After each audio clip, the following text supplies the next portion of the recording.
नमस्कार, बहुत स्वागत है आप सभी का। मैं हूं आपके साथ नैना यादव, लेकर हाजिर हूं हमारा खास शो पूछता है इंडिया। आज बात कर रहे हैं पाकिस्तान के फील्ड मार्शल आसिम मुनीर की, उनके उस बयान की जो उनके कामों से कतई मेल खाता हुआ तो नजर नहीं आता। अब उनकी कट्टरपंथी सोच किस तरह की है वो हम सभी जानते हैं। कट्टरपंथी सोच उनसे भले ही मुसलमानों का साथ देने का दावा करवाती हो, लेकिन हकीकत में वो सबसे ज्यादा मुसलमानों को ही नुकसान पहुंचा रहे हैं। ऐसा हम क्यों कह रहे हैं, आइए मैं आपको बताती हूँ पूरी खबर के माध्यम से। दरअसल एक कार्यक्रम था जिसमें पत्रकारों से बात करते हुए सीडीएफ आसिम मुनीर ने कहा कि पाकिस्तान का जो निर्माण है, जिस मकसद के लिए किया गया था, अल्लाह ने उसे पूरा करने का ऐतिहासिक मौका दिया। अब मुनीर ने दावा किया कि पाकिस्तान तेजी से अपनी मंजिल की ओर बढ़ रहा है। मुनीर के मुताबिक पाकिस्तान इस्लाम के नाम पर बना और आज वो इस्लामिक देशों में विशेष दर्जा रखता है। मुनीर ने कहा कि पाकिस्तान आतंकवादियों से प्रभावी तरीके से निपट रहा है। साथ ही पाकिस्तान की आर्थिक स्थिति मजबूत होने का दावा भी किया गया। अब माना जा रहा है कि एकमात्र परमाणु संपन्न मुस्लिम देश होने की वजह से पाकिस्तान मुस्लिम देशों का नेतृत्व करने की मंशा रखता है। ख्वाहिश है पाकिस्तान की, भले ही वो महंगाई के दलदल में हो, भले ही जिस रूप में वो खुद भिकारिस्तान बना हुआ है, लेकिन पाकिस्तान बनना चाहता है मुस्लिम देशों का रहनुमा। अब माना जा रहा है कि मुनीर के बयान का मकसद घरेलू मुद्दों से पाकिस्तान की जनता का ध्यान भटकाना भर है।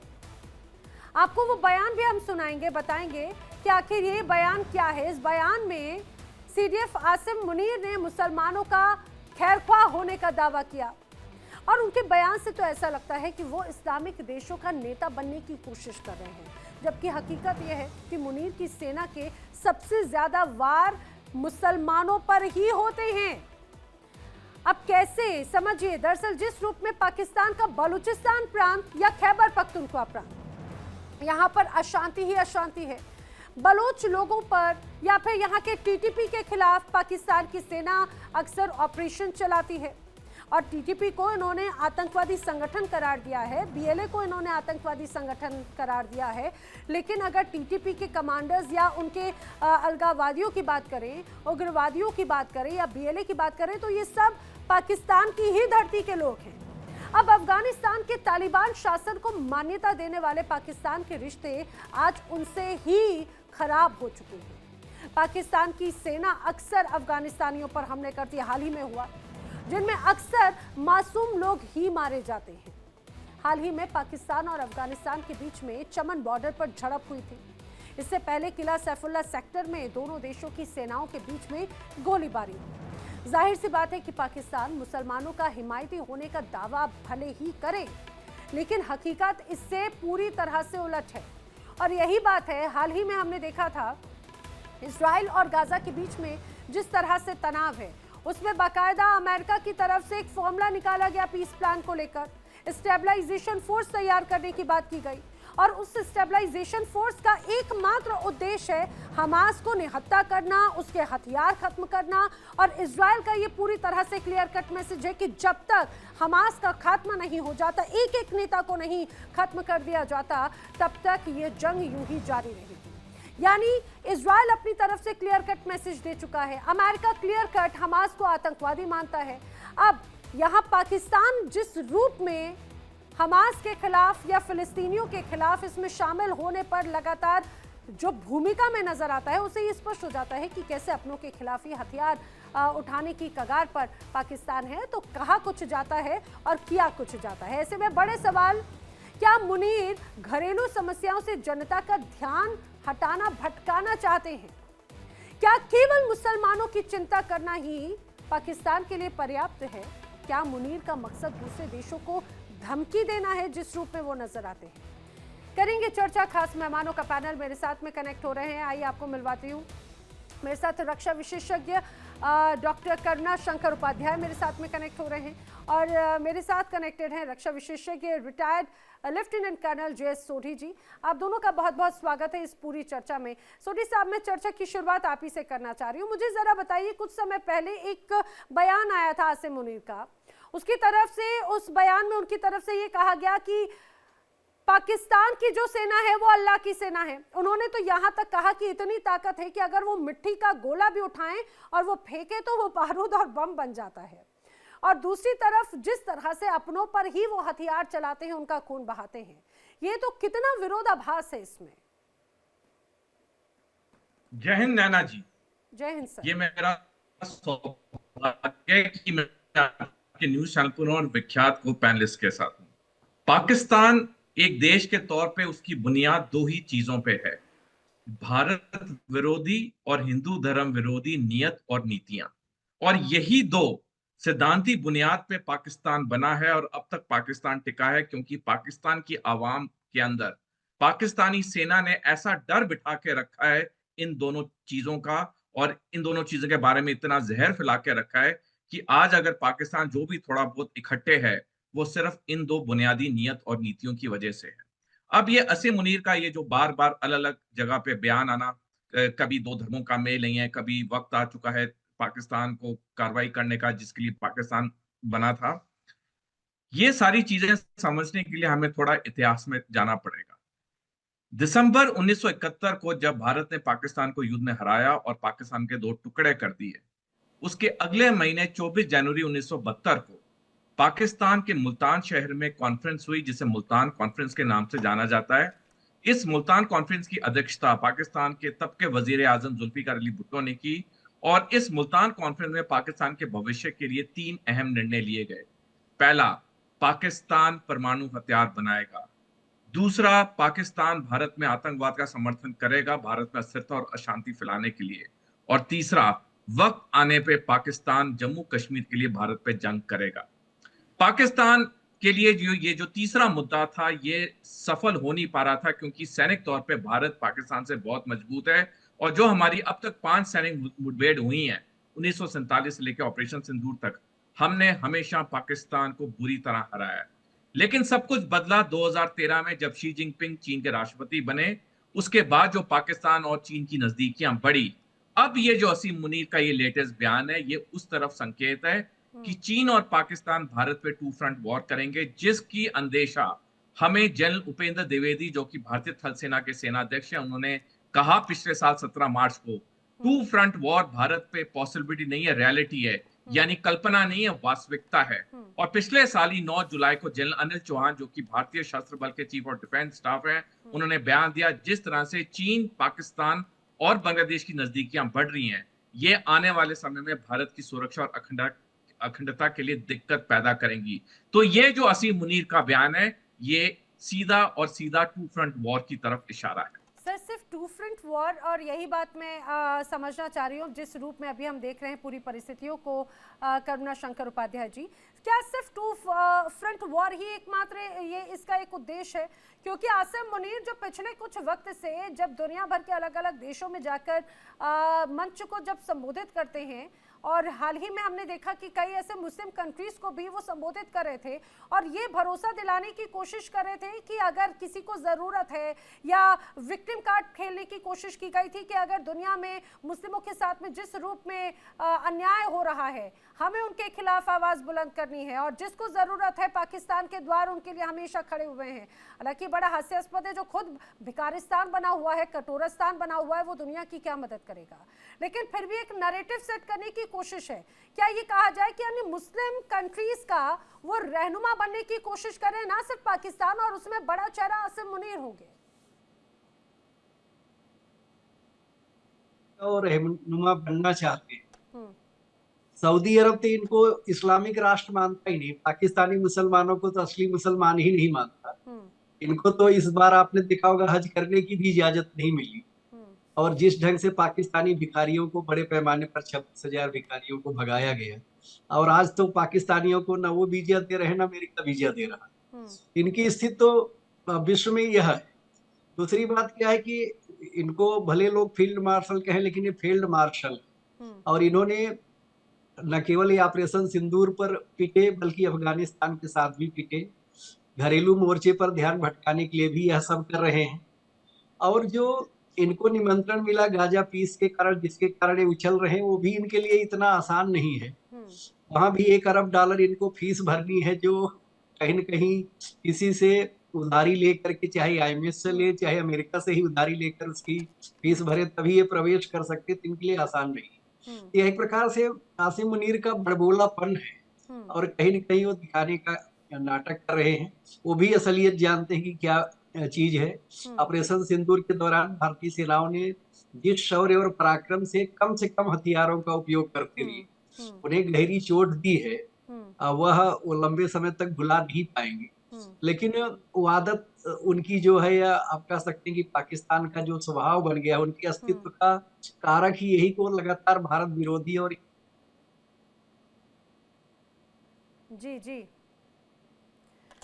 देखिए, इसमें कोई शक नहीं, जो बड़ी परिस्थितियां यहाँ पर नजर आती हैं, बार बार एक नैरेटिव गढ़ने की कोशिश की जाती है। दो और खास मेहमान मेरे साथ में कनेक्ट हो चुके हैं। विदेश मामलों के जानकार संजीव श्रीवास्तव जी भी मेरे साथ कनेक्ट हो चुके हैं और पाकिस्तान से पत्रकार डॉक्टर मोहम्मद बिलाल शफीक भी मेरे साथ में कनेक्ट हो चुके हैं। आप दोनों का ही इस चर्चा में बहुत बहुत स्वागत है। डॉक्टर मोहम्मद बिलाल शफीक, आपसे जानने की कोशिश कर रही हूँ, पिछले कुछ वक्त से जो लगातार बयान सामने आते हैं आसिम मुनीर के, ऐसा लगता है कि वो मुस्लिमों के जो मुस्लिम उम्मा है, पूरी दुनिया के मुसलमानों के एक तरह से रहनुमा बनने की कोशिश की जाती है। कई बार उन्होंने ये कहा कि भाई जो हम हैं मदद के लिए, हम हैं आपके साथ के लिए, लेकिन वही बात जब पाकिस्तान की स्थितियों की होती है तो वहां पर वो बिल्कुल उलट हो जाते हैं, वहां पर अपनों का ही खून बहाते हुए नजर आते हैं। आखिर क्या है मन में उनके? जी बहुत बहुत शुक्रिया, आपका टाइम दिया, मुझे बोलने का मौका दिया। देखिए, जब आप ये कहती हैं ना कि आसिम मुनीर साहब जो हैं वो मुस्लिम उम्मा की लीडरशिप की बात करते हैं, तो इसमें तो कोई ढकी छुपी बात ही नहीं है। पाकिस्तान वाहिद इस्लामी मुल्क है जो एटॉमिक पावर है, ठीक है। पाकिस्तान की जो आर्मी है दुनिया में भी और इस्लामी वर्ल्ड में भी ताकतवर तीन आर्मी में से एक है। पाकिस्तान जो है उसकी हिस्ट्री ये बताती है कि उसने एक तरफ उसके इंडिया है, एक तरफ अफगानिस्तान है, एक तरफ ईरान है। जब भी पाकिस्तान के खिलाफ साजिश हुई, मैं कोई यहाँ बैठ के, क्योंकि मुझे शर्म आती झूठ बोलते हुए, लोग इस उम्र में भी झूठ बोलते हैं तो उन्हें शर्म नहीं आती। यकीनन 1971 में हमें धचका लगा है, हम 2 लख्त हुए हैं, हमारे 2 टुकड़े हुए हैं, मैं ये मानता हूँ। लेकिन 1971 के बाद जो हमने लेसन सीखा, जिस तरह फिर हमने इंडिया को काउंटर करने के लिए अफगानिस्तान में जब भी हमारे खिलाफ साजिश हुई, या जब भी जिसे मैं अफगान जहाद कहूंगा 1979 से लेकर जो 1990 तक हुआ, फिर वार अगेंस्ट टेररिज्म में पाकिस्तान ने कैसे स्किलफुली डिप्लोमेटिकली अपने आप को बचाया। फिर आप ये देखें ईरान को हमने कैसे उसकी रजीम बचाई, अफगानिस्तान के मामला हो, सऊदी अरेबिया के मामला हो, UAE के मामला हो, तो पाकिस्तान मैटर करता है। पाकिस्तान वाकई उम्मत मुस्लिमा को लीड कर रहा है। अब आगे बात आप पाकिस्तान की अगर करती हैं कि पाकिस्तान में अपने लोगों का खून, अपने किसी लोगों का हम खून नहीं करते। जो TTP है वो Indian sponsor terrorist based organisation है। वो अगर हमारे मुसलमानों को, हमारे हिंदुओं को, हमारे सिखों को, हमारे पाकिस्तानियों को यहाँ पर, चाहे उनका किसी भी मजहब और कम्युनिटी से ताल्लुक हो, हमारे सिक्योरिटी फोर्सेस पर अगर हमला करेंगे तो पाकिस्तान TTP को उसका उसी की जुबान, बल्कि उससे लीथल अंदाज में, मोर लीथल अंदाज में। आप उन्हें अपना खून का रिश्ता बताते थे, अपने DNA वाला बताते थे। अब वही अफगानिस्तानी आपको दुश्मन नजर आते हैं। काबुल में कभी आप उन पर मिसाइल गिरा देते हैं, कभी आप उनके ऊपर गोला बारूद बरसा देते हैं, कभी उनके लोगों की हत्या कर देते हैं। अब आपको बलूचिस्तानी भी अपने नजर नहीं आते, आपको बलूचिस्तानियों से भी इतनी तकलीफ है।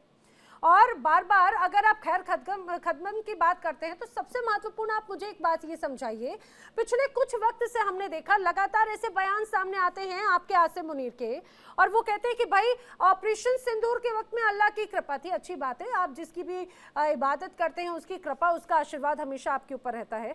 तो इतने वक्त तक, लगभग 80 साल से ज्यादा के वक्त तक जब आपने ऐसी परिस्थितियां देखी, तो उस वक्त तक नहीं था कि अल्लाह का आपके ऊपर हाथ या कृपा नहीं थी क्या? नहीं, क्या ये किसी मौजूदे से काम है कि भारत जो समझता था कि पाकिस्तान का बनना गौ माता के टुकड़े हैं, भारत जो अखंड भारत का नारा लगाता था, भारत जो इस खित्ते में समझता था कि दूसरी कोई नेशन ही नहीं मार्च करे, तो उसके होते हुए हमने अपना सर्वाइवल किया, हम एटॉमिक पावर बने।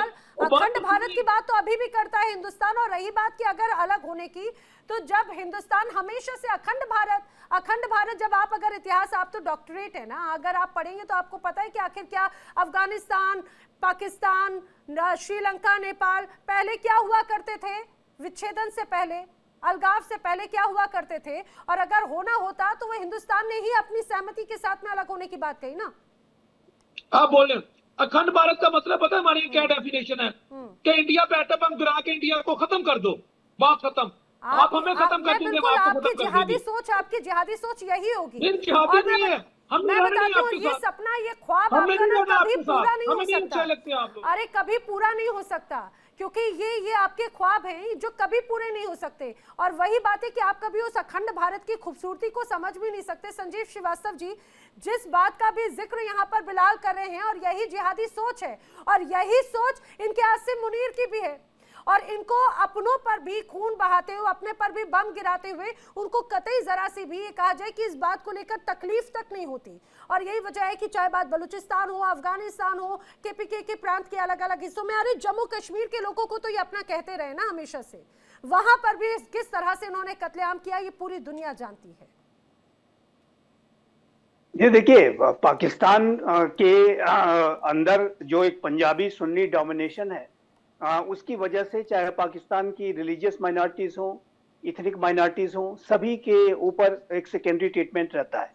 सभी के साथ एक सेकेंडरी ट्रीटमेंट वहाँ के हुक्मरानों ने किया है। और यही कारण है कि आप चाहे वो बलूचिस्तान आप देख लें, चाहे वो सिंध देख लें, चाहे वो खैबर पख्तूनख्वा के पश्तून देख लें, या हमारे जो कश्मीरी जो भाई बहन हैं, वो सभी इस तरीके के सेकेंडरी ट्रीटमेंट और इस तरीके के दमन शोषण से पूरी तरीके से उनके अंदर असंतोष है, गहरा विद्रोह जैसी स्थिति है। और अब स्थिति ये हो गई है कि एक पंजाब के जो लोग जब बलूचिस्तान जाते हैं तो वहाँ के लोग इनके ऊपर हमले कर देते हैं। एक घोषित रूप से एक सिविल वॉर, एक गृह युद्ध जैसी स्थिति दिखाई देती है। और इस तरीके का एक जो पाकिस्तान के हुक्मरानों की एक जो बहुत ही शॉर्ट साइटेडनेस जो रही है, जो पंजाबी सुन्नी डोमिनेशन रहा है, उसकी वजह से आज पाकिस्तान जो है वहाँ पर आंतरिक रूप से विखंडन की तरफ बढ़ता हुआ दिखाई दे रहा है।